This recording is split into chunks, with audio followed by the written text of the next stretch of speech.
Hi, I'm Olivia, Hi, I'm Maggie. and this is Girls Talk Film. Maggie, are you feeling sexy today? Absolutely not. Anytime I have to take NJ Transit, it sucks all the sexiness out of me. Like walking through Penn Station, I don't care. I could be wearing like Victoria's Secret lingerie. I will feel disgusting. Like you can't tell me otherwise. No, you leave Penn Station and it's like, ugh, I need a shower. No, literally. Like Yeah. every time, I love visiting you in the city, but like every time I do afterwards, I'm like, and time to like scrub the top layer of my skin off. I would argue, I think MTA is a little sexier than NJ Transit simply because it leaves from Grand Central, which is just on a whole sexier than Penn Station. It's because it's that like classic New York, like Yeah. bougie, historic. Yeah, Penn Station is like a fart. Like, but yeah, so no, I'm not. Are you? No, Okay. I so rarely am. Same. We got to get in the mood because we're talking today about kink on film. Yes, very sexy episode Very today. sexy episode. Very funny because 2 out of these 3 films are very unsexy. True. One, I would say probably like purposefully so. Yeah. The other one, sadly so. Yeah, the other one tried and terribly failed. Yeah. So the 3 movies we're going to be talking about today are 50 Shades of Grey, Secretary, and The Piano Teacher. Yes. I'm excited for this episode. It was such a motley crew of movies and that really ranged in quality and tone. Yeah, it was a very diverse lineup. Yes. I'm excited too. We did try to record this episode once. We had some technical difficulties. So this is our second time. So certain things we're going to try to like bring up that we had in the original episode, but we'll try our best. But also funny that we're doing this theme because last night we watched Baby Girl. We did. We watched Baby Girl last night, 2024 movie with Nicole Kidman and Harris Dickinson that I was like very pleasantly surprised by. I was too when Olivia had seen the movie before and she was like, oh my God, Maggie, you have to watch it. And I was like, I don't want to. I was like, I don't want to cringe. Like 50 Shades like really traumatized me, you guys. So 50 like, Shades is traumatizing. I thought it would be like that where it's like trying so hard to be sexy and it like just failed miserably. And so I was like, Olivia, please, like I really don't want to. And she's like, no. And I was pleasantly surprised. It was, don't get me wrong, I was laughing at times. But I feel like in parts that you were meant to laugh. I just was kind of like, haha, what the fuck am I watching? Yeah. Or I was giggling because I was like, if I was ever in that situation, I would just start laughing. That's so many of like the scenarios in these films because you kind of can't help but put yourself in like the girl's shoes. Yeah. There are so many things, especially in 50 Shades, where like if a man said that to me, the way I would burst out laughing in his face. Oh no, I would literally be like, get the fuck out of here, like, man. come on. There is really nothing Get more. on your knees. No. Get on your knees. No. Excuse me? Like, who do you think you are? Right. So if you don't know what BDSM is, which I find impossible in a world where the 50 Shades trilogy were all blockbusters. And like made so much money just at the box office. And the book too made so much money. Yeah, like a surprising amount of people have read and enjoyed that book, which I'm so sorry. I'm judging you. It's fan fiction.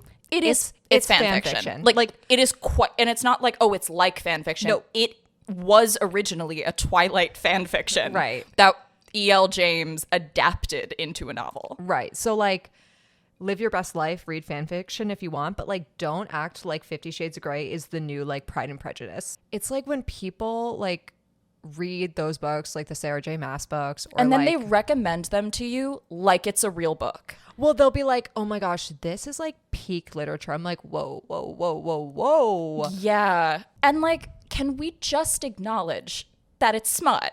Like, can we Right. can we just stop pretending that it's a book? I have read all of those Court of Thorns and me Roses too, girl. books. Me too. They are fun, sexy fairy books. Like I will take that at face value. What a great segue into this first film. So, like we said, the first film is 50 Shades of Grey. It was made in 2015. It is categorized as a romance. Is it? It was directed by Sam Taylor Johnson, which of Aaron Taylor Johnson. Yeah. No comment. No comment. It was written by Kelly Marcel, and it was based off the novel, the fan fiction novel by E.L. James, as we said earlier. Yes. It was distributed by Universal Pictures and received a wide theatrical release in February 2015, and it grossed $569 million on a $40 million budget. I remember when this movie was coming out, like It was a huge deal. 2015, yeah. So I was a sophomore in high school, maybe Yeah. a freshman. And I remember it was like, ooh, 50 Shades of Grey movie. Like, here we go. Mm-hmm. And thank God I didn't see this movie when it came out because, again, I love romance. I love like cheesy, like corny tropes and stuff like that. I think 15-year-old me with like the lack of media literacy definitely would have been like, oh my God, this movie. Honestly, Maggie, I don't think you would have because I saw it around the time it came out, maybe like a year after it came out, like at like a sleepover with a group of girls, and it's like, ooh, like 50 Shades of Grey. Yeah. We were bored out of our minds. Oh, this movie is a snooze fest, you This guys. is I didn't even know it was possible to make a boring movie about like a sadomasochistic sexual relationship. They managed it. It's so boring. It's literally the most boring movie It's I've a ever snooze seen. fest. I remember we were all like in the middle of it and just started like chatting over it because it was just like nothing was really happening. Well, because it's deeply unsexy too. It's so unsexy. It's like painfully unsexy. And it's trying so hard. so hard. I mean, it's almost embarrassing. Like it's like a car crash. Yeah. Like how hard they're trying to make it like tense and sexual, and you're like, oh God, you're failing. You're failing. It never works once throughout the entire film. Okay, so let's jump in. Let's get into it. So our protagonist is Anastasia Steele. Crazy name. She goes by Anna. She's played by Dakota Johnson. She's a 21-year-old English literature major attending university in Vancouver, Washington. When her roommate, Kate, who's played by Eloise Mumford, who is 35. She's a full-grown woman who is somehow still in college. So Kate, her roommate, catches a cold, and she's unable to go through with this interview that she had set up with Christian Grey, who is a 27-year-old billionaire entrepreneur. And Kate was going to interview him for their college newspaper because he's giving their commencement speech that year. Yes, and Christian Grey is played by Jamie Dornan. Yes. Anna steps in and is like, I'll do the interview for you.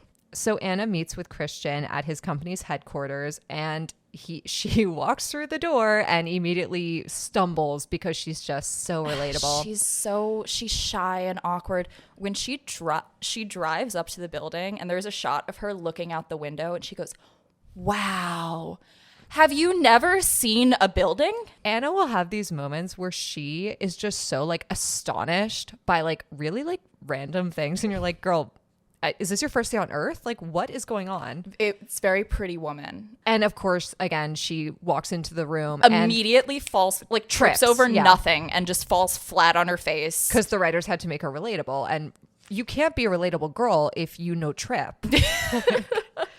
So despite the interview going like very wrong and very awkward, Christian is intrigued by Anna.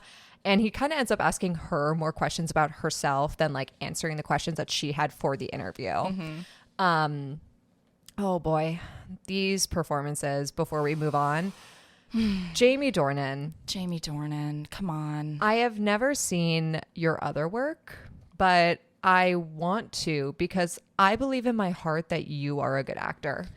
That you're at least better than what was shown in this movie. Yeah.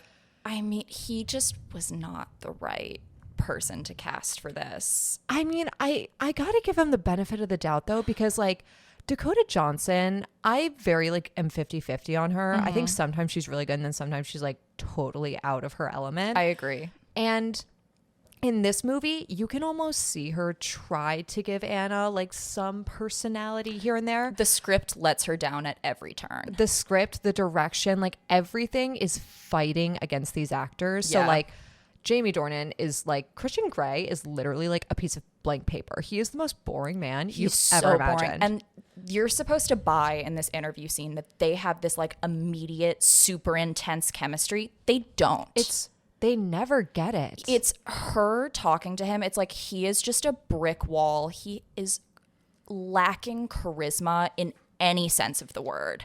Jamie Dornan is a very good looking guy. Stunning. Like beautiful Super man. handsome, yeah. He lacks any sex appeal. Yes. And Dakota Johnson is a gorgeous woman. And she doesn't really have any sex appeal in this either. Neither of them do. No. And it's just like, I don't know. We are going to talk about James Spader in Secretary next, who is maybe not as classically good looking of a guy as Jamie Dornan. Right. As not like traditionally. Yes. Yeah. 10 times sexier. He is the sexy Mr. Grey. Yes. Yeah. Mm-hmm. So the next day, Christian shows up at the hardware store where Anna works and offers to do a photo shoot to accompany the article that she had interviewed him for. And he buys like a bunch of rope. Yeah, he's basically buying like zip ties and like rope and duct tape and like it's supposed to be like BDSM stuff, but it's also, we find out later that he has an entire room in his house like dedicated to BDSM with like professional equipment and whatever. Right, so it's like, actually, why do you need all of this? And if you just wanted to see her, why you could have just bought like a roll of Scotch tape. At one point she kind of jokes and she's like, "Oh, like are you like a serial killer or something?" And he's like, "Maybe." And I was like, "That's a threat." Like she's kind of but like you don't know each other. No, and also he's so fucking creepy. He is. He Like, just stares blankly at her. Christian, after this photo shoot, asks Anna out for coffee. She agrees, and then he leaves abruptly after she confesses to like being into romance, and he tells her that he's not the man for her. Worst first date I've ever seen in my life. It's just awkward. Like it's so awkward. There's no tension. There's no chemistry. There's no like will they, won't they. It's just like a really awkward interaction. He then later sends her these first edition copies of 2 Thomas Hardy novels as like a gift. How manipulative too. After being like, no, stay away from me. I'm not the man for you. And then that night sending her like really expensive gifts. Like that's so manipulative. Yeah. And Anna being the dumbass that she is like, I think he likes me. Like, girl, shut up. So later that week, Anna and her friends are celebrating their graduation at a local bar, and Anna drinks too much and then calls Christian. Like they've met twice. So Anna gets really drunk. She calls Christian and then just like starts yelling at him about like how he's leading her on and then pulling away, whatever. Christian is like, "Where are you? Are you drunk?" And then hangs up abruptly and then like goes to the bar. She's in college, man. Let her get drunk at the bar with her friends. He literally is like, "Where are you? I'm coming right now. Don't move." And she's like, okay. And it's just so stupid. It's so silly. When she sees him, she immediately throws up and then swoons, like passes out, like passes out. Can we actually talk about this? Insane. This is the moment where I was like, I fucking like love and hate this movie because it's so stupid. She literally is having like a full conversation with Christian, like talking to him. First of all, her like being drunk is so stupid. She's like just kind of using like a dopey voice. And I was like, girl, have you ever seen a drunk person? Like, I honestly didn't think her drunk acting was that bad. I just didn't buy that she was drunk to the point of throwing up. She's not. Like she's tipsy. She's coherent and speaking. And then she literally looks at Christian and goes, "I think I'm going to pass out." Boom, knocked out cold. I was like, girl, someone like check her fucking like blood pressure. Like it just went from 0 to 10 like so quickly. And Christian being the hero he is, like catches her in his arms. And I was like, oh, brother. So she then wakes up in Christian's hotel room and he assures her that nothing happened between them. Even though she wakes up and she's like, "Did you like change me into a new set of clothes?" And he was like, "Well, I didn't have a choice." Yes, you did. Yeah, you actually did. He's fully did. He's like, "Well, there was puke on your clothes and like I didn't have a choice. I would rather wake up in my puke covered clothes than have some random man undress me." Yeah, and also imagine you wake up in a rando's bed, you have no memory of getting there. You are wearing different clothes and he was just like, "Don't worry, nothing happened." You would believe him? I'd be terrified. I would be like, "You're lying. Like, you're clearly lying to me." Right. I'm calling the police. Right. She immediately is like, "Oh, okay. No, like Right. that is not a normal reaction to this. No, not at all. So they get into like an elevator to go downstairs, and they're like the pull between them. They just can't deny it anymore. And they just start making out in the elevator. And it's supposed to be like a super hot, you know, like it was building up to this, but there's no build up. So it just feels like really out of the blue. It's so awkward because Christian is like, I'm not gonna like make a move on you. It doesn't he like say she has like paperwork to sign or something, like some sort of NDA? Yeah, he's like, well, I don't like do anything with like a girlfriend or any women until they sign an NDA. Because he's like kind of famous. He's a public Christian. figure. Yeah. And then they get in the elevator and like 2 seconds later he's like, oh fuck it, and they start making out. And it's supposed to be like really like sexy, this like, ooh, this tension snap, but like there's no tension between these two. There's no chemistry between the actors. Like they literally have no chemistry at all. So negative chemistry builds to nothing. So after they make out in this elevator, he takes her for a ride in his helicopter and a romance starts to develop. He makes her sign the NDA, which prevents her from like revealing details about the relationship. One night he invites Anna to his apartment and this is like where this is like the big scene. Yeah, he explains to her he is a dominant who engages in BDSM relationships with submissives, but only after they've signed a contract. Anna reveals that she is a virgin because of course she is. Of course she is. And you guys, this movie is so fucking bad. It's so I made such a mistake and I watched it alone, and I was just bored out of my freaking gourd watching it. So I'm like, this is boring. only fun to watch with other people. Yeah, like, just to make fun of it. just to make fun of it. That's the only reason anyone should watch this No, it's movie. like a hate watch movie. So he's like, oh my god, sorry, I'm like a child. No, it's so funny. He's like, well, we should fix that. And then they just like, and then there's like this hot sex scene and they have sex. And he also, this same night, shows Anna his red room or his playroom. Yeah. And the playroom is his like BDSM room. He has like a personal, like professional BDSM dungeon. I was in going to his say, apartment. basically a sex dungeon. It's a sex dungeon. Yeah. Yeah, it's no more to be said. So the next morning, Christian explains to Anna that he was introduced to BDSM at age 15 by an older woman who's like a family friend. So he's a victim. No, and she's like, so you're a victim. Yeah, like it's like, oh, like, buddy, you were groomed. Fully groomed. Which, like, the director of this movie. Yeah, very interesting. Yeah, she definitely was like, wait, no, it's sexy, guys. Wait. No, yeah, he like Jamie, go really hard defending this. Right, no, it's normal. Guys, it's normal, I promise. Yeah, it's normal for a woman in her 30s and up to hook up with a 17-year-old, Yeah, right? right, Yeah, right. right? Guys, back me up here. No comment. Yeah, no comment, though. And he tells her that his parents are still not aware of this relationship that he had with this woman and that she's like still a family friend and still hangs around. He's like, yeah, we get lunch sometimes. And Anna's like so like weirded out by this. Like, this is like a big thing in the movie. Like, Anna doesn't like the aspect of like BDSM. No, which is also what makes the movie kind of unsexy because it's like, I don't know. I was promised the weird sex movie. Right. 50 Shades is like the weird sex movie. Right. I was expecting some kinky stuff to happen. It's so tame. It's so tame, especially compared to the other movies we watch Right? that are like very kinky. Yeah, like it's so tame, and all the like most of the sex scenes are just like normal sex scenes set to like sexy music. Yeah, or they'll like I said this in the original recording and I have to say it again. It's like when you talk to like your one friend or like that one guy and he's like, yeah, we were like crazy in the bedroom. We used to blindfold. I'm like, what?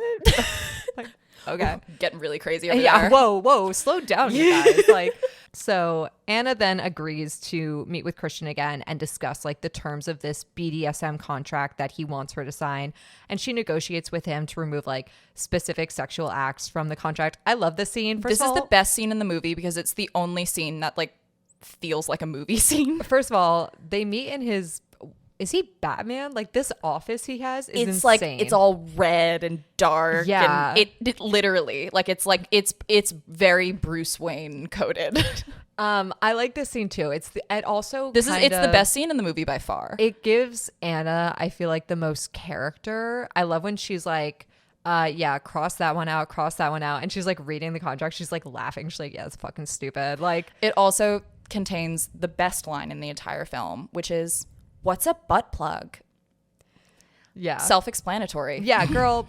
Put the two words together. It's exactly what you think it is. Yeah. There's really no double meaning. And she says it with like so much earnestness too. No, she's genuinely curious. It's so funny. It's just, oh my God, I burst out laughing every time. I also love how every time she's like, yeah, I'm not going to do that. I'm not going to do that. Like, take that off the contract. He's like, oh. He's like near tears. Like, he is so upset. Christian asks her to try sex his way, aka like a more BDSM kinky kind of way, before making her decision. Anna agrees and they have their first bondage session in his playroom. Pretty tame. Very tame. Very tame. Again, it's just like, it's the most middle of the road, like mass appeal movie about weird sex. It's just the the least subversive way they could have possibly made this movie. And then again, like he's like pulls out like a little like whip and he's like, whoop. Like, and you're like, okay, I thought it would be way freakier than this. Like, way freakier. Yeah, just truly disappointing on like the actual sexy parts. And all the sex scenes just, they go on for too long. They're not that sexy. Well, again, the characters have no chemistry. And I just don't buy Jamie Dornan as this like sexy dominant guy. Like, I just don't buy it. And I would, you know what? I wouldn't want to submit to him. Oh, no, never. Honestly, like, again, if it's like what we were saying earlier, where it's like, if Christian Grey was like, turn around, I'd be like, okay. Like, I'd be like, go fuck yourself. Also, just like really quick, can you agree with me that there is, for all the guys listening, take note. I'm so curious about what you're going to say. There is firsthand experience. There is nothing more unsexy than when a guy tries really hard to be sexy. Or like suave. Oh my God, it literally makes my skin crawl. It's a full body, like, yeah, to all the guys out there, we see right through you. Yeah. All girls see right through that. And we turn around and laugh at you. Yeah. Like, we are laughing at you. It's so uncomfortable. Just be yourself. Yeah. Just be like normal and like have a good conversation. Yeah. You just like be a good conversationalist. You don't need to like try to be Christian Grey. No, because you know what? don't. Girls don't want Christian Grey. He's so unsexy in this movie. She barely wants him. No, she is like kind of turned off sometimes when he does it. Yeah. Like, so stop. Don't be Christian Grey. You're not Christian Grey. Yeah. You'll never be him. And honestly, it's a good thing. So a little time goes by. Kate and Anna move to Seattle after graduation, and we see Anna and Christian growing a little closer. One night she actually goes with Christian to dinner at his parents' house and like meets his family. And during dinner, Anna mentions the next day that she's leaving to visit her mother in Georgia. And Christian like flips out. He's so angry. He like red flag. The biggest red flag of all red flags. Like, he gets so mad at her, and then they just like have an argument, and she does end up going to Georgia anyway. Yeah. And so she goes, and then he just shows up in Georgia. I'd be scared. Like, I would too. Yeah. I think he implies at one point that he's like tracking her phone. No, Christian like does a lot of things in these movies where, and again, it's supposed to be like, oh, he's like sexy and overprotective, and because he's just like so obsessed with her. But but again, like, because they have no chemistry, it's threatening. It's scary. So this is actually, like, as someone who like loves to like partake, not so much anymore, but like back a few years ago, like loved to partake in like cheesy, like stupid romance books.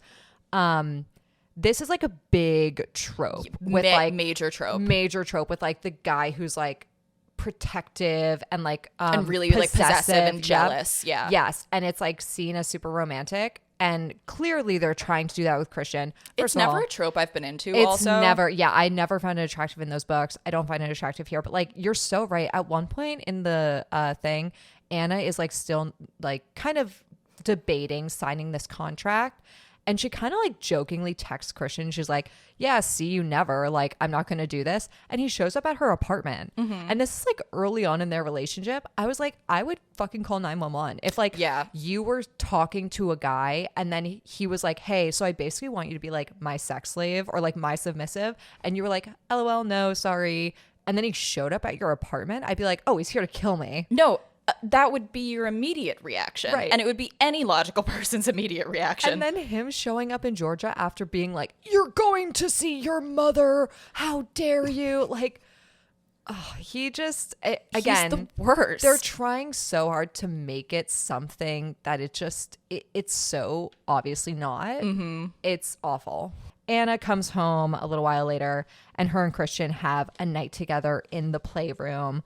So in an effort to like understand him and like really grow closer to him, Anna asks him to demonstrate like basically the worst punishment that he can endure onto someone, like onto her.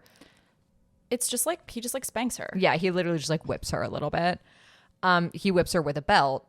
It more specifically, like, girl, you've hated the BDSM this whole movie. I get it's like she wants to try to like understand his world, but it's like, well, you've been trying the whole movie and you still haven't. So like, what did you think was going to be different this time?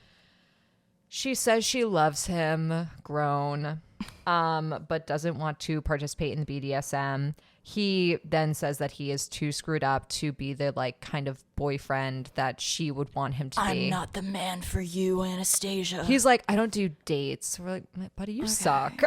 You also have taken her on like multiple dates. Like he says that and it's like, wait, no, but you did take her on like a bunch of dates. Did he though? All he did was take her up in that fucking helicopter. The helicopter for coffee. Like, I guess. I mean, you're right. He's not wrong where he really doesn't do romance, but yeah, I mean, it's just so funny. Like, she was like, well, we could go to a movie. And he's like, I don't really do that. It's like, you don't watch movies? Are you a robot? Like, so Anna is devastated. They basically break up and she walks out. She walks out like sobbing and Christian goes after her and he tries to like plead with her by saying her name. He's like, Anna, Anna. And then she gets into the elevator and right before the door closes, she goes, Christian. And then the doors close, and that's the end of the movie. Which mimics their first meeting. Yes. So that was like the one thing in the movie I kind of barely, when I say liked, I mean like I'm looking for a silver lining. Yeah, I did think that the ending was probably the most interesting part. I just like that because it ended with a breakup. Yeah, because it was a little unexpected. Totally. But yeah, it just, I mean, it does really kind of fall flat though, because I don't know, you're watching it, it just kind of feels like nothing's happening. No, nothing does happen. Like their relationship doesn't really progress in any meaningful way. Neither of them discover anything new about themselves through the relationship. Like it does the opposite of what romance movies are supposed to do to be interesting. Like I've never seen worse characters in a movie. It was really bad. This is like, as main characters too. Out of the movies we've watched on the podcast, this is like probably on like House of Gucci level for me. I maybe even liked House of Gucci a little better. Oh, I liked House of Gucci way better. Really? Well, I mean, I didn't like it, but you know what I mean? Like this was just like the one thing that I didn't mind about this movie is it's relatively well shot. Yeah, it's relatively well shot, and I thought that the lighting is really good in a lot of scenes, and I think they do a lot of interesting things with the lighting. I do like the opening when there's like all the gray. Yeah, the opening is like we see Anastasia going for a run, and it's a montage with the opening credits, and we see Christian like getting ready for the day, and it's like kind of a row of gray and blue, almost identical ties. Yeah, the color stuff is kind of interesting there. I'll give the movie that, but I'll say this about House of Gucci. At least they had one sex scene and it was sexy. You know what? The sex scene in House of Gucci was sexy. And there were like 5 sex scenes in this movie and not a single one of them was sexy. It's just like how, and I know I said it earlier, but how do you manage to make like the weird sex movie boring? So boring. It's so boring. It's like, look at all these naked people. I should be interested. Right. All these people are good looking. This is pandering to like the lowest common denominator. I should be at least interested. Like, it should be at least trashy fun, but it's not even that. It's not fun even a little bit. No. Like, again, the only way you'll have fun watching this is like with your girlfriends and you're like drunk and you're like hate watching and laughing at how unsexy it is. Like, when I was watching this movie, at one point I was like, oh my God, that reminds me of that cringy like Hinge date I went on that one time. Like so that was like the only reason why I was like giggling, because I was like, oh, that's so cringy. But other than that, it's such a snooze fest. Such a snooze. And I kept thinking throughout it, like, who is this movie for? The book was read by like a lot of like, no offense, not in a derogatory way, but like middle-aged housewives read 50 Shades of Grey. It's not romantic. Like, there's no real kind of like fantasy wish fulfillment element. Okay, she gets in a helicopter once, but then like Dakota Johnson's naked all the time. So it's like, is it for men?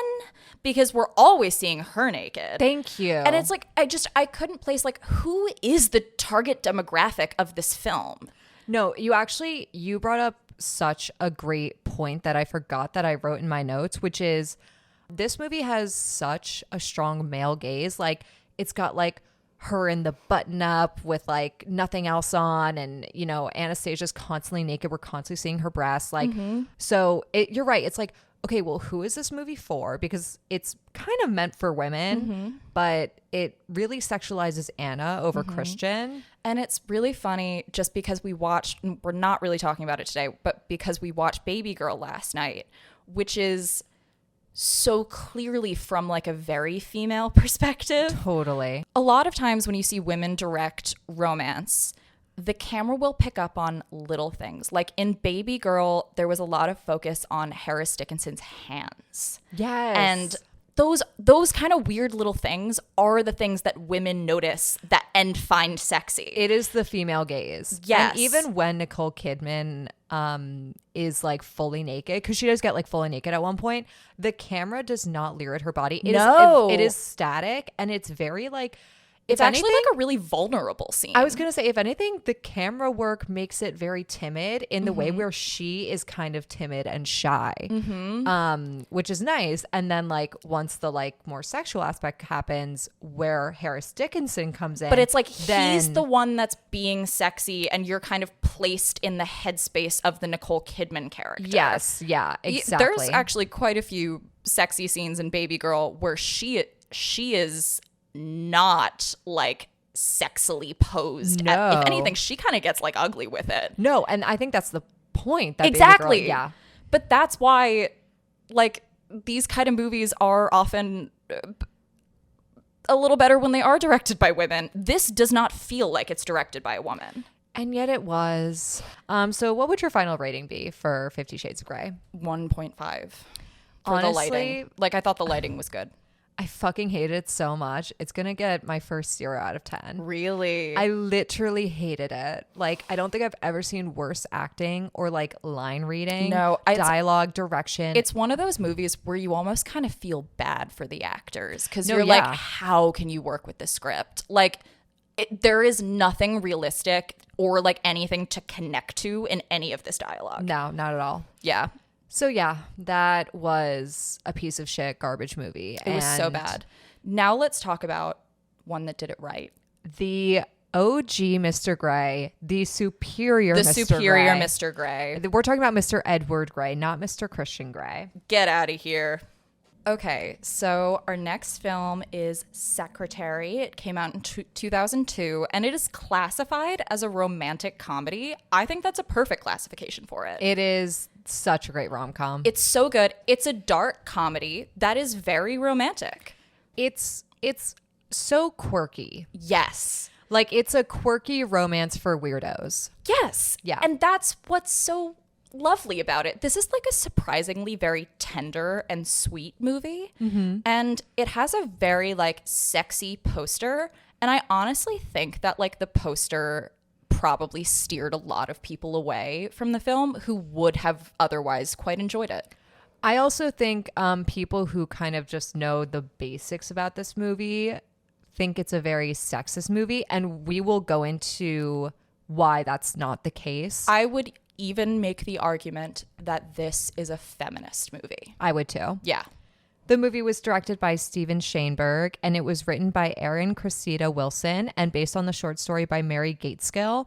The short story, from my understanding, is a bit more like sexual and graphic. The short story, I mean, honest, this is an adaptation really in name only. The short story is an entirely different story. Really? I've read it because Mary Gateskill really didn't like the adaptation, and I understand why, because it's not really an adaptation of her story. Yeah, she called it kind of like a watered down rom-com version. Her story is about a secretary for a lawyer. The names are still intact. Like, it's Lee and Mr. Gray. And it's basically about this vulnerable young woman who is taken advantage of by her boss. And like, that is what the story is, which the movie is that's just not what the movie is. Not even a little bit. That's what the movie is. And the short story, it's like, it's very uncomfortable. So I understand why she didn't like the adaptation, because like, this just isn't that story. No, not at all. I want to like preface that because we were like, we love this movie. No, like that's the, again, adaptation in name only. It's quite a good short story, but just don't go into it thinking that it's anything like the film. The movie premiered at the 2002 Sundance Film Festival and was nominated for the festival's Grand Jury Prize, and it was picked up for distribution by Lionsgate and received a limited theatrical release in September of 2002. Yes. So our protagonist is Lee Holloway, who's played by Maggie Gyllenhaal wonderfully. And she is a socially awkward and very emotionally sensitive young woman who, at the start of the film, has just been released from a psychiatric hospital after a self-harm incident. And we learn that she has struggled with self-harm for pretty much her entire life. Yes. Following her release from the mental hospital, she moves back in with her parents, and her home life is just really dysfunctional. Her father is an alcoholic, and her mother is like very overbearing and like treats Lee like a child. And she struggles to navigate this kind of like re-entry into normal life after her hospital stay, because Lee expresses that she actually preferred staying in the hospital. She likes the order. She likes kind of the routine. She enjoys kind of that being told what to do. Yeah, she likes a highly structured environment. And then when she goes home and it's so chaotic, right, and so like suffocating, you see why. Yeah, I mean, it's so clear that her everyday life is so dysfunctional that she finds comfort in that order and that routine. Yes, and a lot of her self-harm tendencies are shown to correlate with moments where she feels like she's out of control of her surroundings. Exactly. So Lee takes a typing class at a community college and applies through a newspaper ad to be a secretary at a law office for E. Edward Gray, and he is played by James Spader. Oh, so good. Woo, it's getting hot in here. I've never found James Spader attractive. I disagree. That is fair. But I, like, personally, just haven't. Yeah, just not your taste. But in this movie. Oh, he is, again, when we said the superior Mr. Ray, like, we were not joking. No, he is so, and I mean, James Spader is like the patron saint of weird, sexy movies. Yes. Like, oh, you're making a weird, sexy movie? Like, sign me up, Right. please. Please. But he's so great in this role. He makes Mr. Gray such an interesting character, and he gives so many layers to him. And like, he's also kind of fighting internal battles as well as Lee. Yeah. I don't know. Like, he is a fascinating character, and he makes such great choices. Like, he whispers a lot of his lines or like says them really quietly, which it's such a great choice for the role. Mm-hmm. I cannot gush about like the performances in this movie enough. I think the biggest thing, and we really wanted to do 50 Shades of Grey before we did Secretary because it's so hard not to compare the two. Yeah. But I think the biggest thing that like separates Christian Grey from Edward Grey is that aside from Christian Grey doesn't feel like a person, and Edward Grey is such a like deeply layered person, is I feel like the movie really doesn't try to make Mr. Grey in this movie sexy. Like he is actually pretty awkward. Yeah. And he has OCD and he's very manic. And like, he's kind of a weirdo. He's a huge weirdo. But what's lovely about this film, and they even, I think, kind of talk about, they have some sort of dialogue at one point about puzzle pieces, about how like kind of no matter how misshapen a puzzle piece is, like there's always another piece that like fits it. They fit. They match each other's freak. Oh. Like this is about two weirdos finding unconventional love and connection and both growing from it. Yeah. And that is why this is a great film and 50 Shades is a bad film, because there's no growth from either of them. No. So like we said, Mr. Grey is eccentric, demanding, and very emotionally distant. He's an attorney.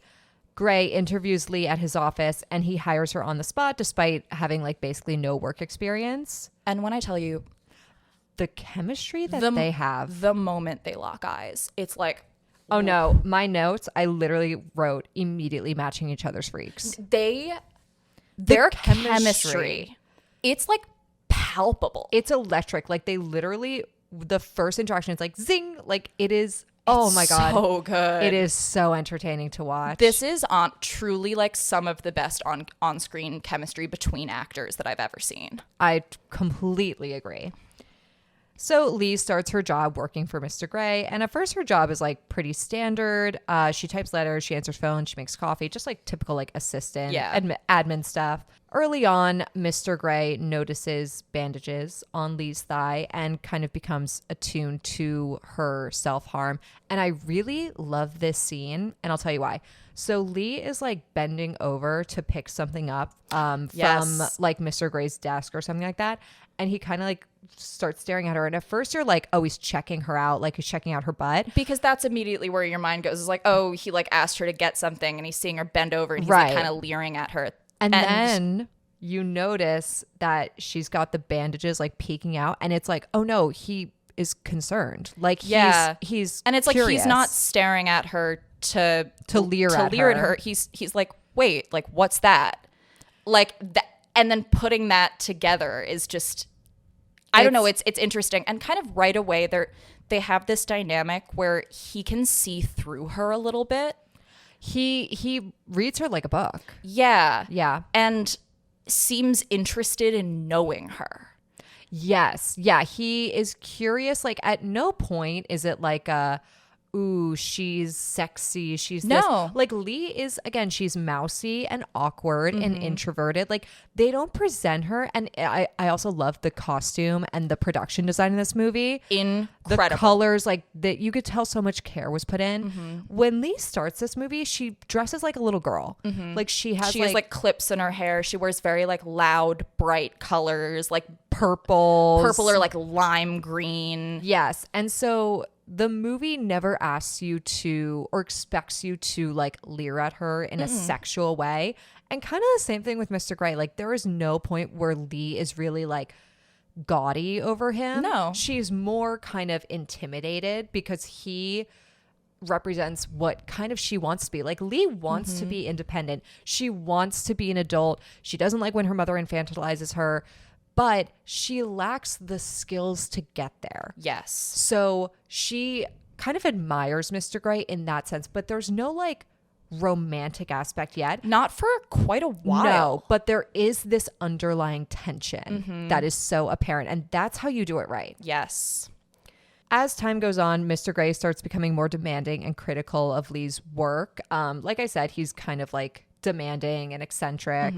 He reprimands her for her clothing choices and her physical tics, like she sniffles and like taps her feet and stuff like that. And the way that he does it, though, is he's like, you want to present yourself with pride. Like, right. He's like, you represent my office. Like, you need to start dressing like it. Like, you need to put yourself together in a way that's like not sloppy. Like, stop tapping your feet, stop sniffling, like sit up straight. Like there's this great scene where he like kind of teaches her how to answer the phone in a way that's not oh my God, it's so funny. It's so great. But immediately it's just the contrast between 50 Shades where Christian's like, do this, do this, do this, and it's like, dude, what? Where here he's teaching her the skills that like she wouldn't have been able to teach herself, which is like how to live in the world and approach the world with confidence and strength and assuredness. And he's like coaching her on how to do that. Everything he's like, ordering her to do or telling her to do. It's all just like ways that she can better herself. I'm about to go on a rant because I love this movie. So It's bear so with good. me for a second. But this is why this is a feminist movie. And this is why I think a lot of people think that this movie is the opposite and it's kind of sexist. So you're totally right. Everything that Mr. Grey does is to help Lee. Yes. And like I said earlier, Lee wants to be independent. She wants to be treated like a woman. Mm-hmm. She wants that. She physically can't do it yet. She isn't there. She's like awkward. she's stunted too. Like she's Very a little like stunted. stunted. This, first of all, I love that phone call scene. It is fantastic. It's also great because that's the same interaction where Mr. Grey confronts her about her self-harming. Well, I think we have Yes, that. We're getting into that in a moment. So I love that scene because one, he doesn't like immediately confront her with it. Like, I saw your bandages. He lets her he gets her to let her guard down. He makes her laugh. Yeah, he makes her laugh. He builds up her confidence. And then he like very lovingly kind of brings her over the couch. And the thing I love the most about that scene is he verbalizes what she's not able to. And then that scene ends with him being like, you are going to like never cut yourself again. You're never going to harm yourself again. And I think this scene is so important because like Lee's self-harm again is so connected to how she is not in control of her own life and how she's unable to control her own life. It's also connected to her like not being able to be kind of seen as an adult. Like her self-harm box is literally covered in like butterflies. It looks like a jewelry box. She like a box of like kind of tools that she uses to self-harm. Yeah. And it's all very like, it's like sparkly. Yeah. It's like sparkly and purple and has like stickers on it. And I think that's literally a physical representation. It is. And there's just so many other things. Like Lee's mother will like drive her to work and then just like sit in the car and wait there all day for Lee. And she doesn't like it. She's like, what, I'm at work. Like, can you go?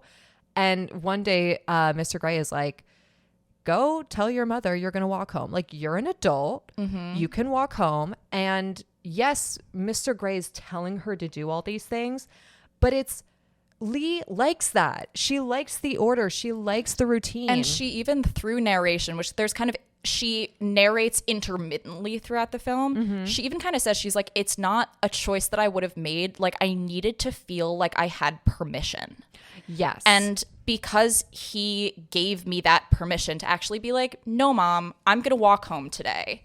She's like, it felt like I'm walking, but like someone's holding my hand while I'm doing it and like giving me the strength to say no to things that I don't want to do and exactly like be more independent. Exactly. So yes, is Edward Grey like telling her to do things and Lee is doing them on paper? Yes. But the reason why this is so great and this isn't like a weird like sexist like boss worker kind of thing is one, Lee enjoys it. She wants it.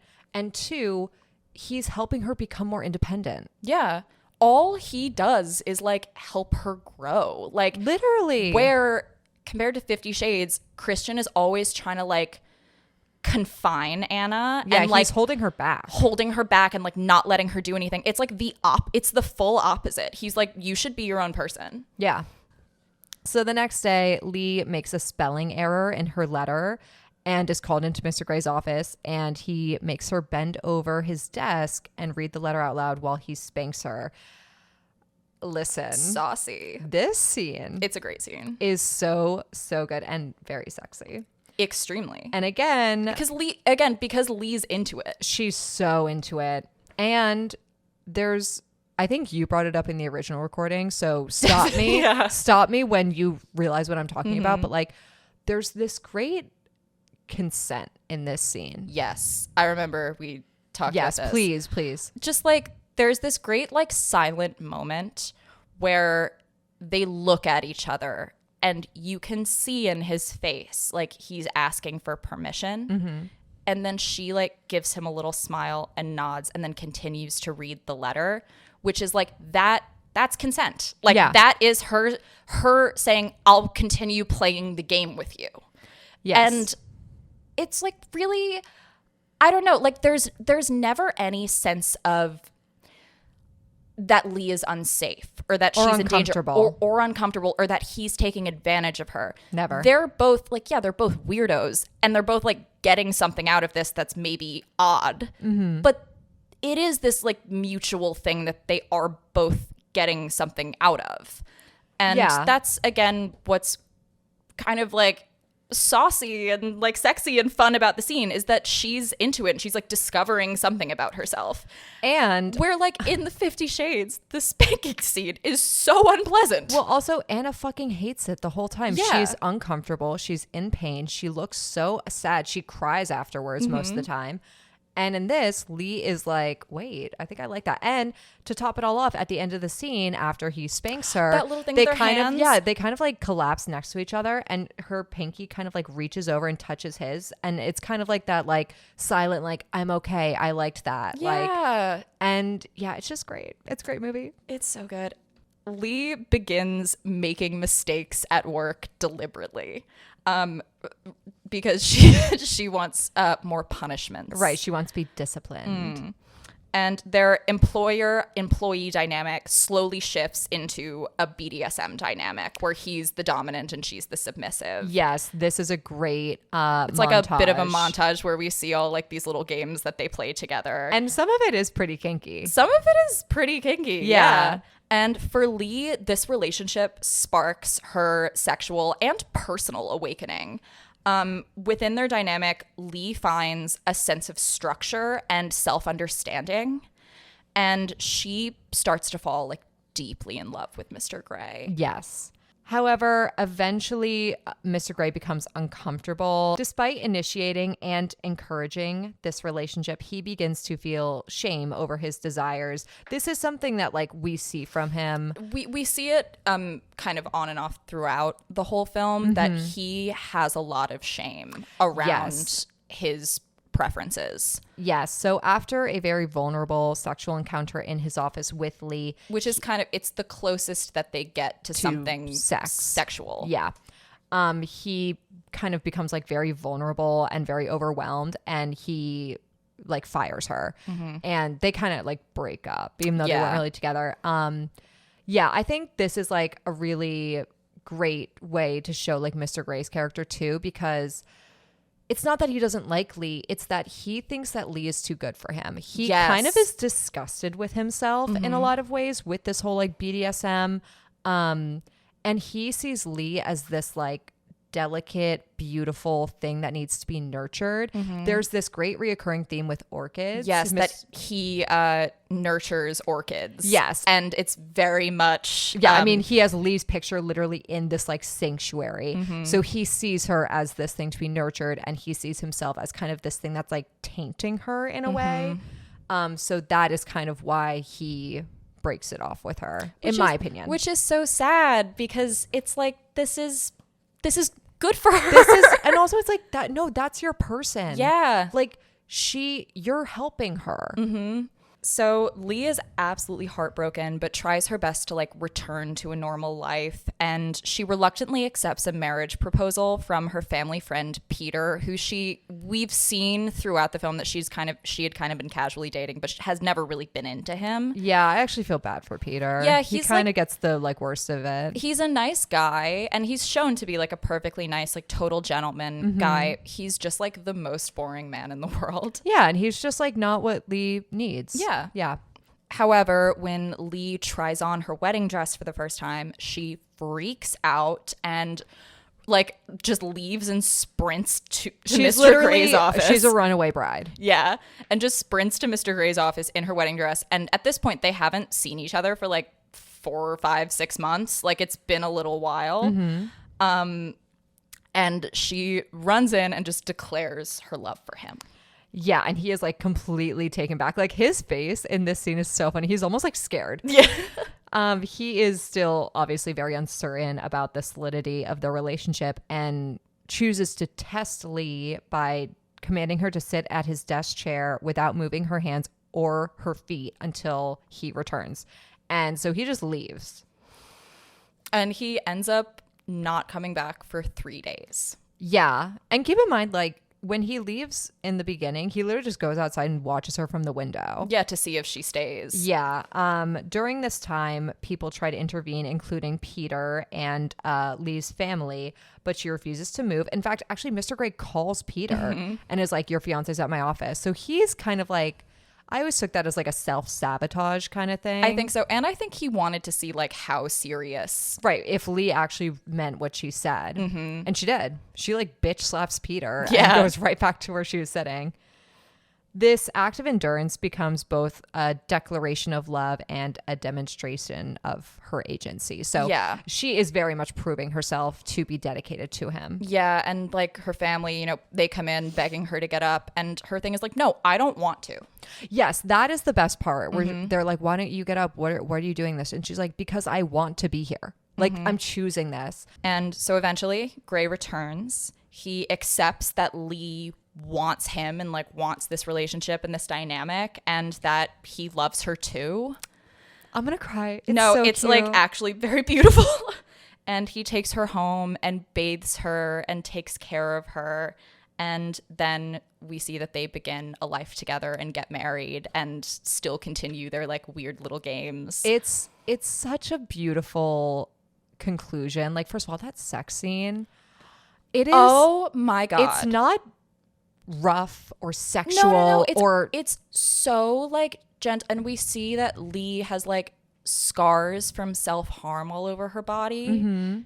And it's also the first time that we see Lee like without clothes. Yeah, fully naked. And it's very much like at the moment that they're both accepting each other for who they are, it's like she is literally being laid bare. And like he says she's beautiful. And she says, she's like, that's the first time I ever felt beautiful. Yeah. Oh. And then like he is like opening up about himself.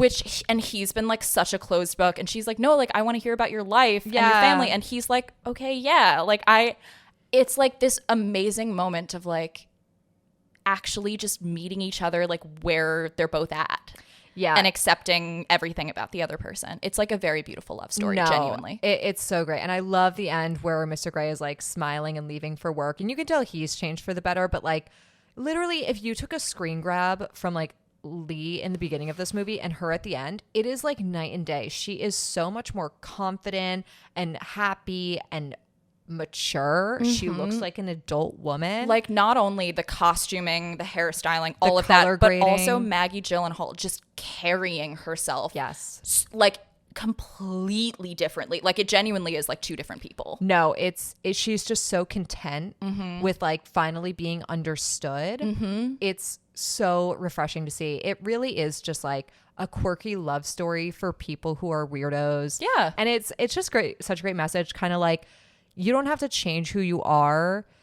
You just have to find like your twin flame. Like there's like a lid for every pot sort of thing. Yep. But yeah, no, I thought that this was like a really sweet take on what could have been like a sexy, trashy, like, it's a kinky movie. But no, it's like it just uses that as a device to show how these people connect in this strange way.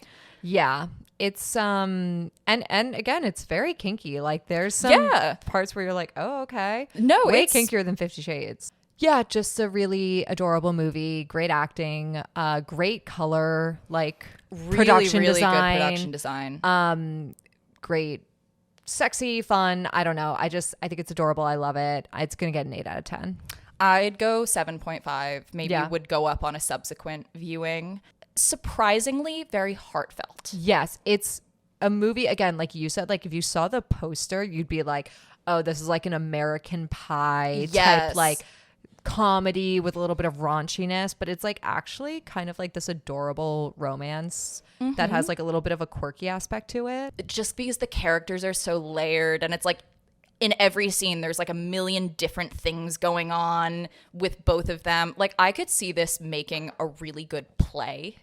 Yeah, totally. Because so much of it takes place in Mr. Grey's office. Yeah, Mr. Grey's office or like Lee's home. There's like really only 2 locations. And I don't know. I kept watching and thinking like this would be really good if it was adapted into a play. I could see this being really great as a play. Hey, Broadway producers. Guys, I'd buy tickets. Yeah, I totally would. Well, I think we've been having a little too much fun. Yeah, it's time for some drama. Let's get real dark now. Let's get really depressing. Let's get sad. Upset. Yeah.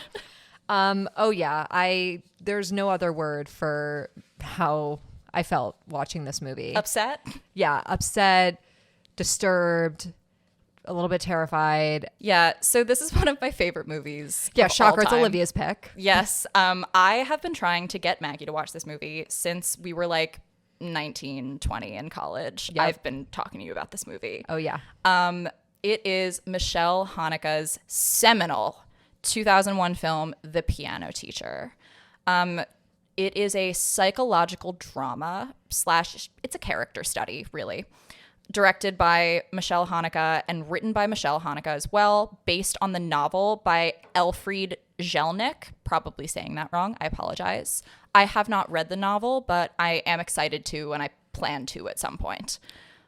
I want to, because the more I've sat on this movie, the more I've enjoyed it. Actually, It's such a thinker. Like, it is. You really have to. It has to marinate. yes, very much so, because it's very shocking on first watch, and it's a very abrasive film. So our protagonist is Erica Kohut, who is played by the incomparable Isabelle Huppert. This is probably one of my favorite, if not my favorite, performances in a film. She's incredible. She really is. Yeah. People call her the French Meryl Streep, and I'm like, Meryl Streep is the American Isabelle Huppert. Like, let's get that right. Yep. Yeah. So Erica is a piano professor at the esteemed Vienna Music Conservatory. Although she's in her early 40s, she lives in an apartment with her very domineering elderly mother, and her father does not live with them. He's a long-standing resident of a psychiatric asylum and has kind of, we can assume, never really been a part of Erica's life. No, it seems like it's really just been her and her mother. And they have this really toxic codependent relationship. They have a really, really strange relationship, and that's like literally what the movie opens up on. Yeah. Is like them fighting over Erica like buying a new dress. I'll get into it later, but like something I've realized after like letting this film like marinate a little bit more is Erica kind of throughout this movie kind of flashes back and forth between these like I don't even want to say like personalities, but she's very stunted, as we'll get into. Extremely. And almost like in a kind of childlike way. She is. But there's this weird dichotomy between she is this incredibly strict piano teacher. Like when she's in teaching mode, she is incredibly domineering. Well, but in relation to her and her mother, she also plays a very masculine, almost like the role of her father. Yes. But I want to like get more into the plot before we get into that. Completely. So although Erica appears to be very aloof, cold, and assured, it's gradually revealed as the film starts up that she is actually extremely emotionally and sexually repressed. This manifests in a long list of paraphilias. And a paraphilia is kind of like when you derive pleasure, sexual or otherwise, from something that is not traditionally pleasurable. It's like from like more like extreme activity, Yes. from what I understand. And she has kind of a long list of sadomasochistic kinks, including like mutilation, voyeurism, literally anything that's like unpleasant. Yeah, she's into. Yeah, it's actually funny because when I was watching this movie, I texted Olivia because the first like 20, 30 minutes of this movie, it's just like this. It's literally just her like living her life as like this uptight French lady. Yeah. And it's just, no, and you're first watching it and you're like, okay, it's like this slow French movie about this woman, and we're just kind of following this woman, and the camera is very voyeuristic. Very voyeuristic. It's stationary in most scenes. Yeah, there's not a lot of close-ups. No, it always kind of feels like you're an onlooker in whatever room they're in. Yeah, whether it's you're a student at the conservatory or you're like a neighbor in her apartment building or you're just like a passerby on the street. Yes. That's what it feels like. But like in Secretary, it very much feels like you're kind of placed in Lee's head. Totally. And you're encouraged to see things from her perspective. In The Piano Teacher, we are watching Erica. Yeah. We are not encouraged to see things from her point of view. We are observers. We're kind of in the dark. So when I was watching it, I texted Olivia and I was like, when does the sex happen? And then literally as I texted her that, Erica is in a mall. The best scene in the film. It's one of my favorite scenes. And she walks into a like adult store. But the scene is so great. And Maggie's definitely going to have to cut all of this. But like the scene is so great because, you know, again, we're just seeing her living her life. And then we cut to a scene. We're following her through a mall. And it's just kind of like, okay, we're following her through a mall. Right. Just running errands. Yeah, she's going like shopping. walking for a little bit. And then completely out of nowhere, we've gotten no indication that other than her kind of weird relationship with her mother, that anything's like weird about her. No. It's just like, okay, she's this weird thing with her mom. She walks into a sex shop, like, and it's just like, wait, and it takes you a moment to register where she is. Mm-hmm. And then goes into like one of the private viewing rooms and just like watches hardcore pornography. And it's like, wait, what? And she also takes a tissue that you can only assume. I wasn't even going to say it. Well, I have to because we're going to explain this woman's freak. She takes a tissue that you can only assume has been used by another patron of the shop and starts smelling it as she's watching. And this is literally in my notes. Like, I just need to show Olivia. I go, wondering when the kink shows up, ... Oh? Wait, that's really funny. I was like, what the fuck am I watching? Yeah. But that is our first indication that there's something a little off about Erica sexually. Mm-hmm. And then we start to see more and more of these kinds of behaviors of just like strange things that she'll do that she seems to be getting something out of. And when we say strangely, we mean like not even a little bit. Yeah. Somewhat. Like you're almost watching it being like, do you even get some sort of sexual gratification from that? Yeah, it's unclear. That's also what's kind of interesting about the film is it's always a little unclear on like what exactly she's getting out of this. Right. So at a piano recital, Erica meets Walter Clemere, who is played by, I'm going to make Olivia say that name. Benoit Magimel. I probably said it wrong too. Thank you. Better than I would have. He is a young engineering student who also plays the piano. He is very impressed with Erica's skill and approaches her to express his admiration. Yes. And he's, young, good-looking guy who is very intrigued by her kind of right off the bat. Yeah, he's also like, he's very good looking. He clearly charming. Like the movie does a really good job of like showing how Walter like is a natural kind of like heartbreaker. Like they have like girls kind of like glaring at him and kind of like, giggling as he walks by. He's clearly a flirt. Very much so. And just to give a little bit of a sense of his vibe and the vibe of the film around this point, I just want to read a really short excerpt of a review by Moira Weigel. I don't know for what outlet, but she wrote this really excellent review. And this is her talking about Walter's introduction into the film. Monsieur Clemere is beautiful. He has a strong jawline and a Ken doll cleft chin, but his chivalry is threatening. Is there an undertow of mockery in the compliments he keeps paying Erica? A violence flickers beneath the theater of his charm. It's a kind of violence that admirers will recognize from earlier Haneke films, where the cocky, clean-cut boy is always a figure of suspicion. And that is very true about Haneke, who directed Funny Games, if anyone's familiar with that, and Great Cachet. Movie. Yeah, there is a little something threatening about him right off the bat. There is something that puts your guard up. Yes. Yeah. And maybe it's just his complete confidence and cockiness and like his charm, but there's something a little like, what do you want from her? Yes. And we'll see kind of as we go along what it is that he wants. So weeks later, Walter actually applies to study under Erica at this conservatory. And while his audition impresses the other professors, Erica, though she is visibly moved by his playing, votes against him. She claims she disliked his interpretation of the sonata that he played.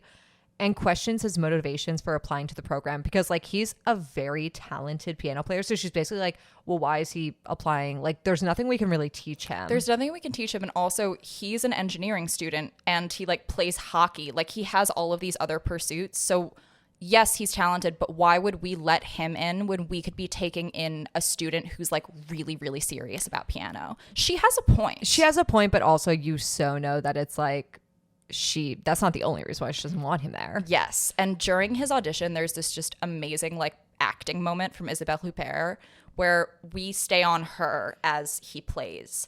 And there's this little moment, and it's all so subtle, and it's all in her face, where you can see her kind of like losing herself a little bit in the music, and then she very quickly like kind of rights herself and then glances to the other judges just to make sure that they didn't see her really enjoying the piece, and then kind of steals herself again. And it's so great. And that's the entire film. The whole character, Isabelle Huppert, infuses like these little moments that tell you things about her. Yes. And it's just really a lot of the film rides on the back of her performance. Like you said, this is a character study. Yes. Yeah. And she really, really delivers. Haneke actually said he would not have made the film if Isabelle Huppert didn't want to do it. Like Really? that she was the first and only choice. And I understand why, like after watching it. This isn't really a performance that I think many actresses would be able to do as well as her. No, not at all. So despite Erica voting against him, Walter is admitted as Erica's pupil. Meanwhile, another one of Erica's students, her name is Anna, is really struggling with anxiety over an upcoming performance at the conservatory's kind of like concert. It's like a showcase of Yes, like that's a better way to say of it. like the top talent at this conservatory. Totally. And Anna is supposed to be performing this piano piece. And at rehearsal, Erica witnesses Anna and Walter like socializing and kind of laughing with each other. And this is another part where we just follow Erica and slowly kind of figure out what she's doing. Oh my God, this scene was crazy. This is probably like my favorite scene.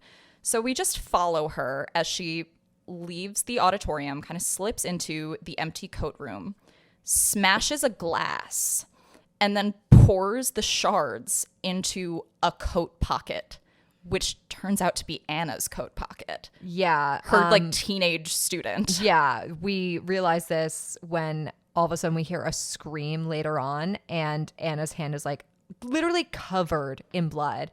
Her piano playing hand. Yes, Like, yeah, you need both, and she just fucked up one. And it permanently damages her hand and basically like ruins her chances of being a professional piano player. Yeah. That scene was crazy because you're right. We're so in the dark about Erica. Like every time a new scene happens, we learn a little bit more about her. So like the scene at the mall when we get this first inkling of kind of like her perversions, kind of. of. But this scene, like you're right, when she grabs that glass and puts it on the floor, you're like, what is she doing? Yeah. And you see her because she's like looking around for something. Like it's like an extended scene. Yeah. And we're just kind of like in this coat room with her. Like, Yeah, it's what like is she one doing? long take. It's crazy. So And then when that scream happens and you realize. right, you're literally like, oh. Like you're a really messed up person. Yeah. So after seeing Anna's injury, Erica claims that she feels ill at the sight of blood and runs to the bathroom.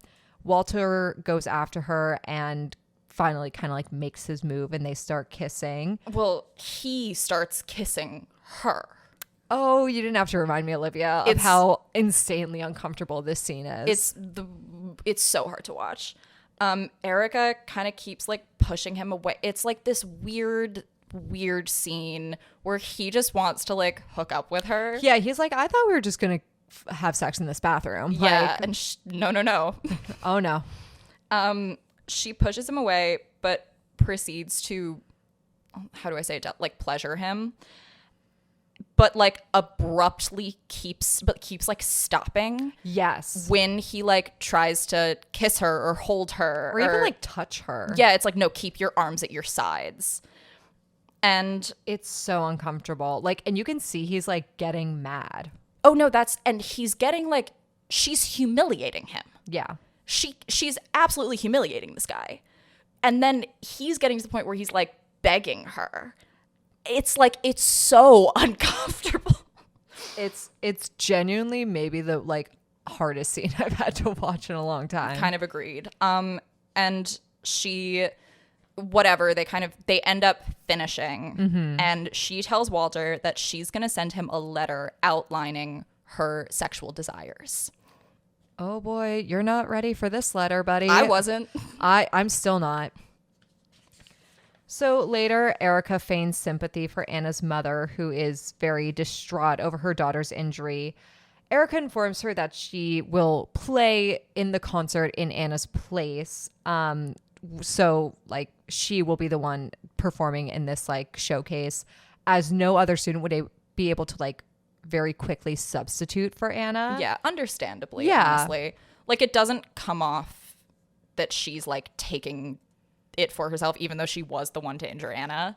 But it is more just like, well, it kind of has to be me because it's very complicated and like a student just couldn't learn it this quickly. Now, this scene actually has a lot of debate to it, and you and I talked about it in the original recording, but Anna's mother shares a lot of, I would say Anna and her mother, and remember, Anna is Erica's student whose hand is injured. They share a lot of similarities between Erica and her own mother. It is very much like they're mirrored in a lot of ways. So I think you and I have talked about, like, was what Erica did maybe like mercy for? Because Erica's mother is very overbearing and like, you need to be the best. No one can be better than you. Like, you know, you need to do this. And she's, especially with her piano career.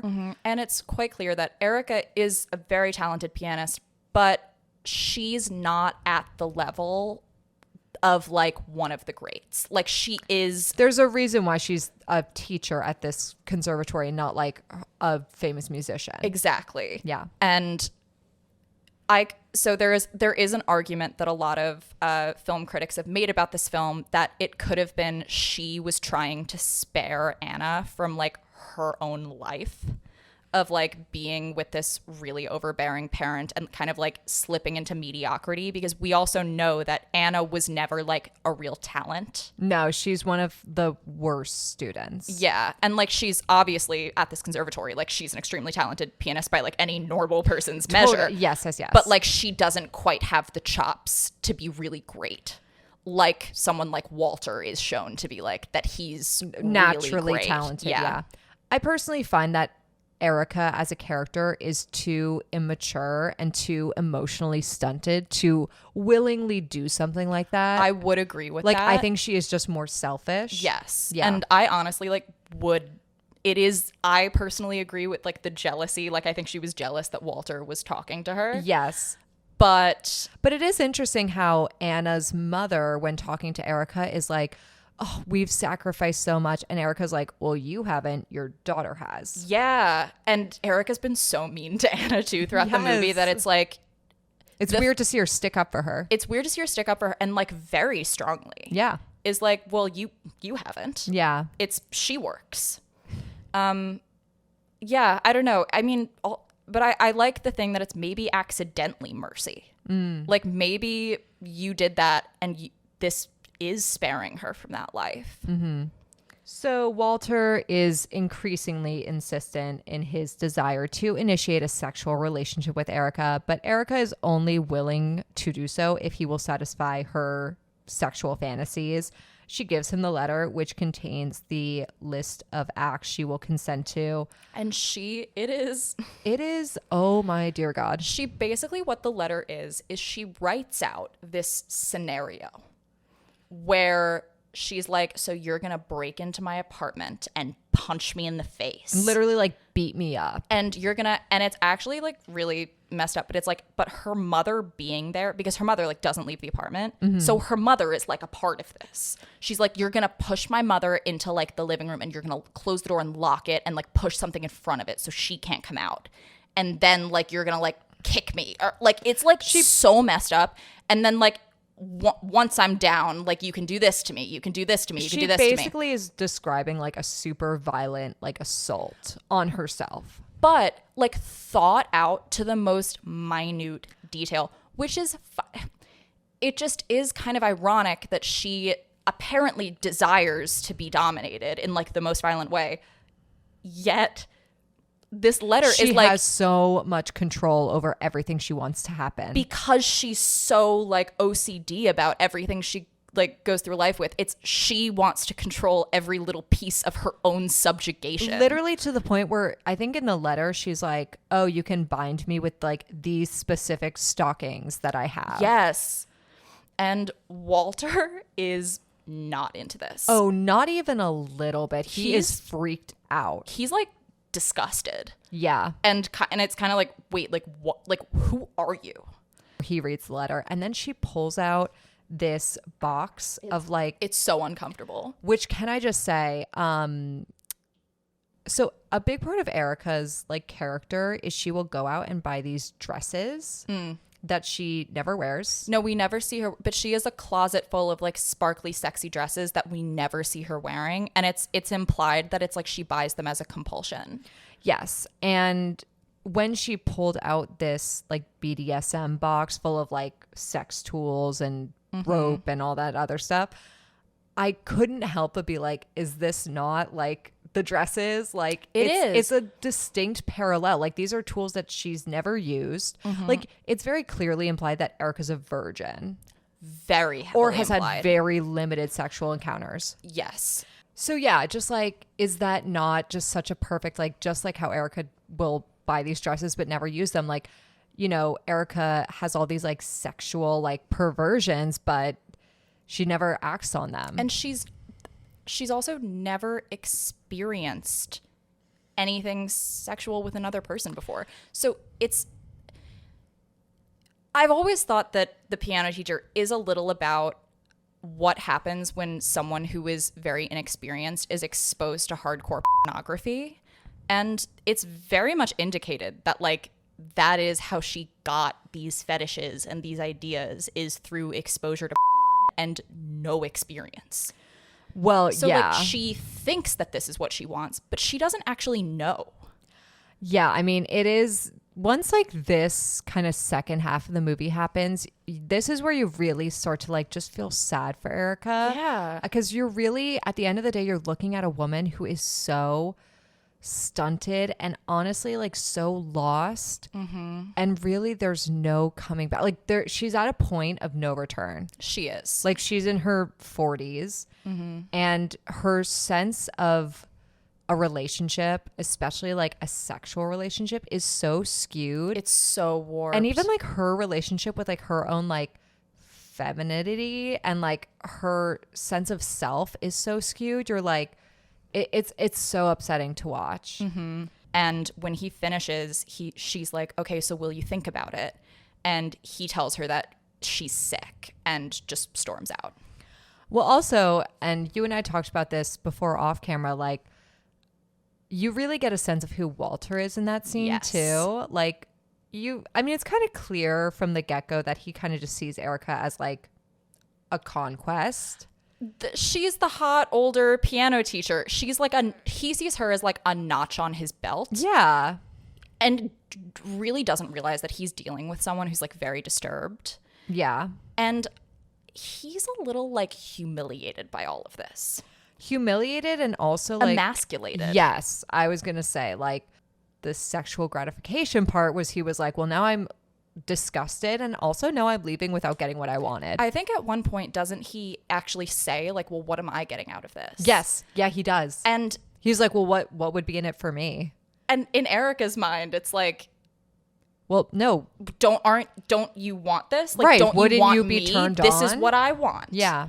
Like she doesn't really see him for who he is. No. Just like he didn't understand who he was dealing with when he started talking to her. So later that night, they're laying in bed together, Erica's mother and Erica, which I find it so interesting that Erica has her own bedroom Yes. with a bed, yet she sleeps in the same bed as her mother. Yeah. And this scene, like, this is one that people talk about a lot, and like it's so messed up. I honestly just like, even the first time I watched this movie, I just found it really sad. Because I think it's a cry for help. So Erica's in bed with her mother, and her mother is like kind of berating her for like allowing a man to be in their apartment. She's in her 40s. Yeah. Like her mother is extremely overbearing. Mm-hmm. And Erica begins kissing her mother and kind of like attempting to like assault her basically. But there's like a violence to no, it. yeah, Like she she basically like jumps on top of her. yeah, and like kisses her, but like it seems like she's almost trying to hurt her. Yeah. Her mother pushes her off and basically is like, "You're sick," to Erica. Yeah, she's like, you need to get help. Yeah. Or something.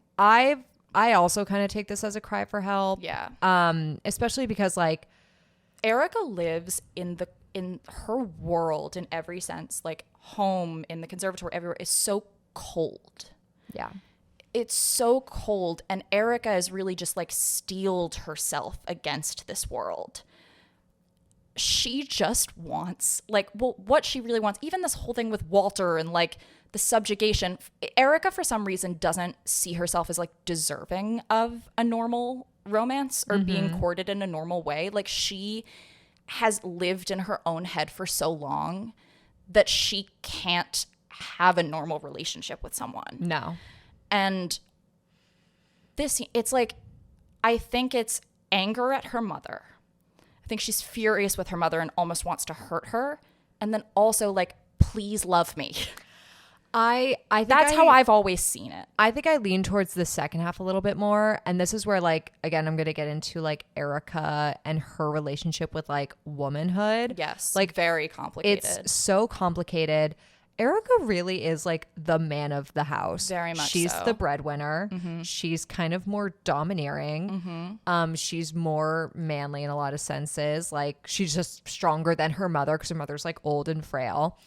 And in this scene before when she's talking to Walter even kind of says something like about like, oh, is this what you would do with like the person who you love or something like that? Mm-hmm. And I think it's honestly like Erica, her sense of self is so skewed and her sense of womanhood is so skewed, like because of these sexual perversions she has. And then also taken to the fact that she basically is like the father man of the house role in her life. She literally sleeps in the bed with her mother. Yeah. Her constant in her life is her mother. It's the one person who is like basically required to love her. And so I think in that moment, it's like a cry for help. And it's also like, okay, well, this is the one person who loves me. Mm-hmm. Like, so kind of like her giving into that, like, all right, if this is what we're supposed to do with someone we love, and her subconsciously filling this role that her father has, like, that's kind of what I, like, after letting it sit for a while, kind of took it as. But I see that too. This is like a hotly debated yeah, it's a very scene. Controversial scene. It is. And just there's a million different interpretations of what it means for the character and for the film. She just needs to like be able to hug someone and like have someone tell her it'll all be okay.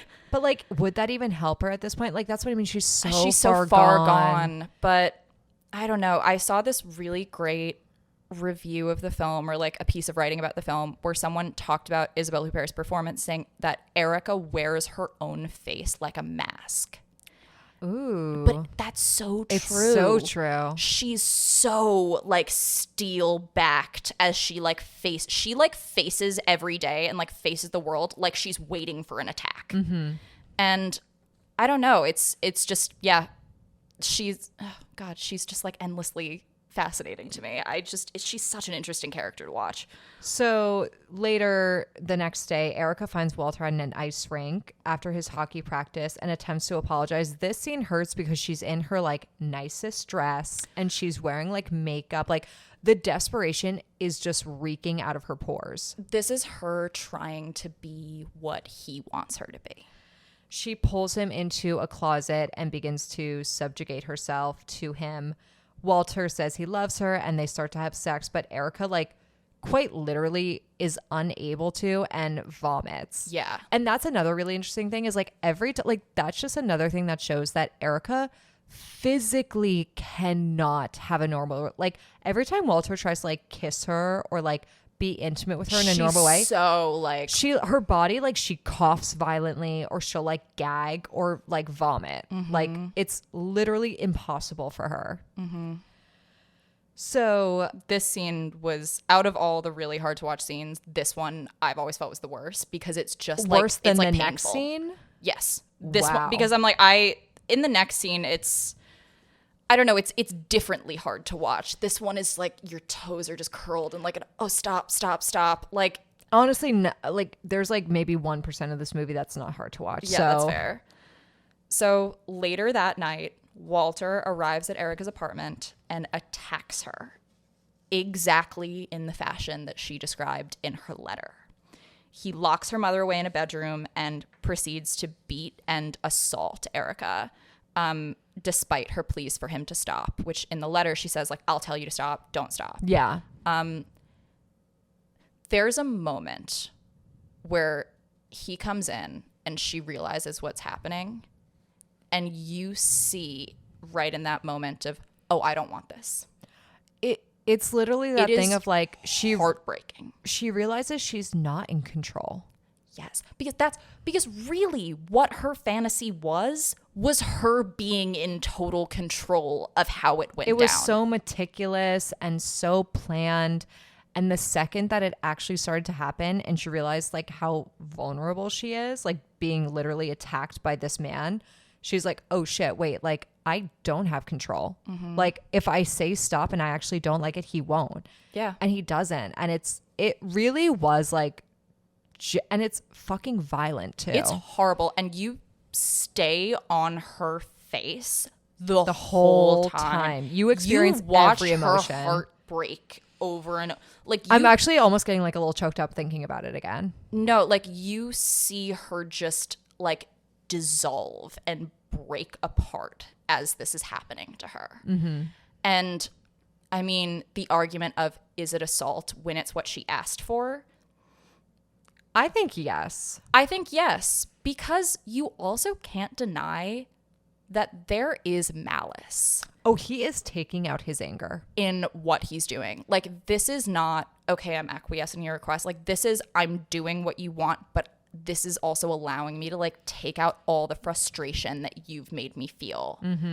Like, there's real maliciousness to the way he attacks her. And so I think it's that moment for her where she's like, wow, so there really is nothing. Like, Yeah. you know what I mean? So just heartbreaking. It is.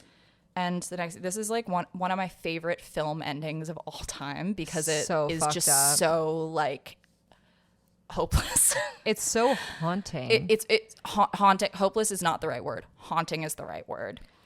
So the next day, it's the day of the big concert showcase. Erica shows up at the concert hall where she is scheduled to substitute for Anna. And she's in the lobby when Walter arrives. And he is surrounded by friends and family. And he's like laughing with them.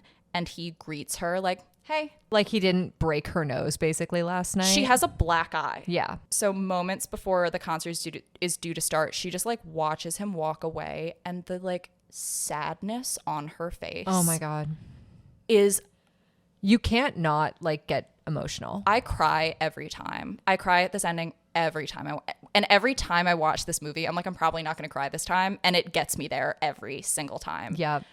She just like very kind of quietly, she just pulls out a kitchen knife from her bag and stabs herself in the shoulder very shallowly. Yes.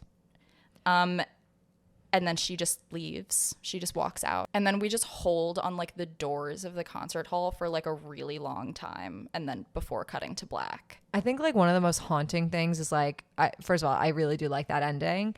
'Cause you're always like, for me, I'm always like, okay, where is she going? Like, Yeah. is she going back to her apartment? Is she ditching town? Is this the thing that causes her to like break the miserable cycle of her life? Well, that's what I mean. Like, is she just going to go back to work the next day? Or is this like, because like I said earlier, that attack, like she literally feels like there's nothing left. Mm-hmm. Is this the thing that kind of causes her to like ditch town? Hopefully. Like Yeah. for her sake, I hope so, honestly. But also like, what is out there for her. Yeah. Like how far could a person as stunted as she is actually Go. And also, like, if she doesn't have her mother and she doesn't have her job as the piano teacher, like, what does she have? Nothing. Those are kind of her That's two her only qualifying, like, characteristics. Yeah, those are literally her only, like, that is her whole life, is like her mother and piano. Yeah. I mean, I just really love this film. I think it's an absolutely incredible character study. The way that the film is done with, like, almost no non-diegetic sound. Like, pretty much the whole film there are a lot of piano playing scenes. There's a lot of classical music. Yes, which I have also always really liked. I mean, Haneke has explored this a little in other films, like Benny's Video. The dichotomy between, like, the highest high culture, which is classical music, and the lowest low culture, pornography and BDSM and weird sex stuff, and placing those two things kind of side by side in a film. I always love when things play with high culture versus low culture. I find it very interesting. They definitely juxtapose each other. Yeah, I'm gonna be honest. The first time, I've only watched it once. When I first watched it, I think I was a little bit more just like, that too dark. Yeah. I don't like. But honestly, letting it sit, like I said, I've really, like, this movie has been, like, on my mind for a while. Mm-hmm. Yeah, I think the first time I rated it, I might have given it like a 5.5 out of 10. I think you gave it a 6.5. I'm like 90% sure. I'm going to bring it up to a 7 because I actually really, really like the movie and I would consider watching it again. I literally just, it's such a, like, you feel like a wet rag after the movie. Like, you literally feel so worn down and, like, heavy and dark that, and I personally, I like movies like that, but I also don't like to watch them too often. Understandably. But I will say this is a film which, like, the first time you watch it, just because it's so harsh and so ugly and so dark, it's a hard first watch. I've seen it, like, probably 5 times now. Every single time I watch it, I feel like I get something new out of it. And I find, like, a new detail in a performance, or, like, a new kind of way to think about, like, oh, like, this scene is actually shot really interestingly. Like, there's just so much to unpack that I do think that the more you watch it, the more that you'll find to appreciate about it. I think it's a masterpiece. I really do. So I said 7 out of 10. What would you say? It's a 10. It's yeah, a 10 for me. I knew it would be. It's like literally one of your favorite movies ever. It's in my Letterboxd top 4. Like, this is a 10 out of 10 film for me. And again, I really love a movie about just a really weird woman. I love movies about weird women, and I'll continue to. I mean, it is interesting how we can go from, like, kind of very mass appeal sexy to something like The Piano Teacher, which is extremely unsexy. Well, that's it's why a movie about sexuality. It is not a sexy movie. Oh, no, not even a little bit is it sexy. No. I was going to say, like, that's why I really liked our lineup this week, because I felt like it was really diverse. Like, we had one blockbuster that was known to be the sexy movie. Mm-hmm. We had another one that was very sexy, but also very, like, unconventionally romantic. Mm-hmm. And then we had one that explored kinks, but in a completely unsexy and very, like, perverse, disturbing way. Yeah. And, like, how someone's psychology can impact the way that they explore and view their own sexuality.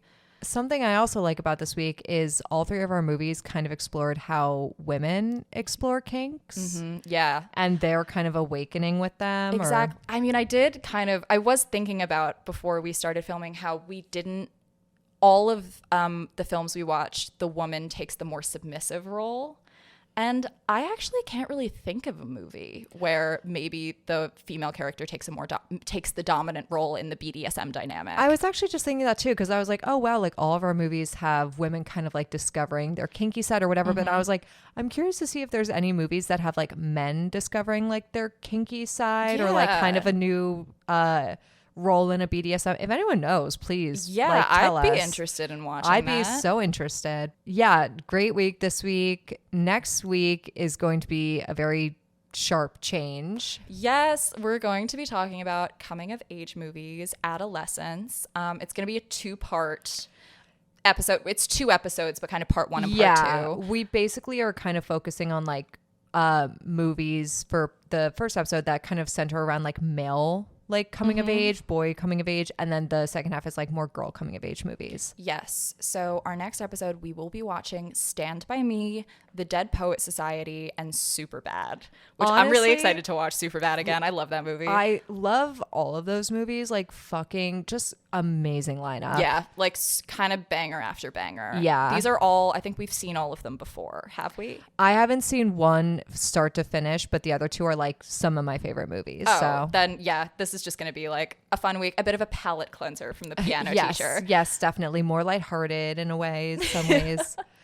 But anyway, yeah, thanks so much for watching. And if you want to watch along with us this week and then we can all chat about them next week, you are welcome to do so. And we encourage it. I'm Maggie. I'm Olivia. Bye. Bye.